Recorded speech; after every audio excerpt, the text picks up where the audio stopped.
You begin with language. Master the foundation of human experience. Written and narrated by Nathan Max Osorio. To my sons, Nathan Michael Osorio and Noah Rupert Osorio, you are my greatest teachers. Introduction.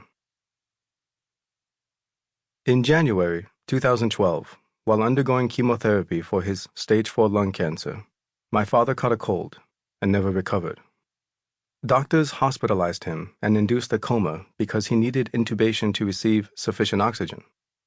Liquid filled his lungs, and doctors could not remove it. Medication was ineffective. As he passed away, I promised my father I would take care of everything. He didn't need to worry, and he could rest now. I was 26 years old, with a little more than a year of being a licensed attorney, and with less than a year of owning my law office. Still, I promised I would take care of the family. I would be the patriarch from now on. I did not make that promise in a vacuum. My father was Peruvian and very sexist, a machista as we would call it in Spanish. So even though I have a sister 6 years my elder, my father envisioned me taking over his business. As his male heir, I was raised being called licenciado by his staff and clients, a term of respect loosely applied to a professional. But by the time I was 12, I had decided I did not want to be my father. Why?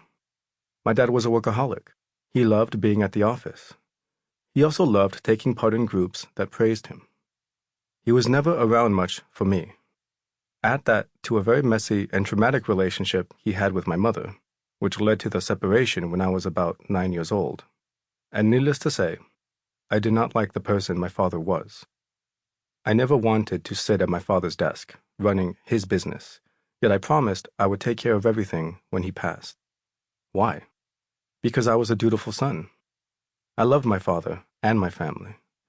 And at 26 years old, knowing that my grandfather was a womanizer and an alcoholic, that both my grandparents died when my father was a young teen, I appreciated what he had accomplished in his business as an immigrant to the United States. I appreciated how he treated everyone who came through his doors with respect and dignity. Have you ever done anything begrudgingly? Why do you think that is? Where did your underlying disdain and anger come from? For 10 years, I managed my father's business with a constant thought of, I am not and will not be my father. Business was stable, but money was always tight because I knew little about running a business successfully. My workload and stress levels were excessive, and like many on this planet, I had little hope or inspiration for the future. I existed to provide for my family and raise my kids, and that's it. During the COVID-19 pandemic, I viewed the closure in Los Angeles as an opportunity to finally leave law and get my real estate license. I thought, if I can find joy in some other work, then I'll be happy. Sound familiar? By 2022, I felt disorganized and stuck, as well as limited in what I could practice. While I enjoyed helping families obtain lawful status, my work was colored by the thought that I didn't want to be my father. Yet it wasn't until I began my personal development journey that I truly realized I was surviving, not living. Personal development doesn't fix anything. It allows space for things to be revealed. It allows space for you to inquire, explore, and ultimately choose. And we do all this with language.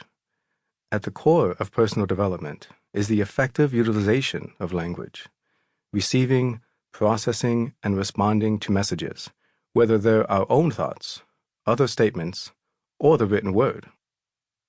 Every person on this planet uses language. As babies, we use our bodies and fingers to indicate what we want. Our parents applaud our first words, but the continued acquisition of vocabulary and grammar quickly overshadows them. The first time we play tag with our friends and say, "You're it." The first time we say, "Stop it," to our annoying classmates. The first mine, claiming an object as our own. These are not special moments for any of us. We've said so many things since then. You've probably said many things today before starting this audiobook. Language is wholly mundane for us. That a person can learn and speak a language with all its phonology, sounds, Sample complete.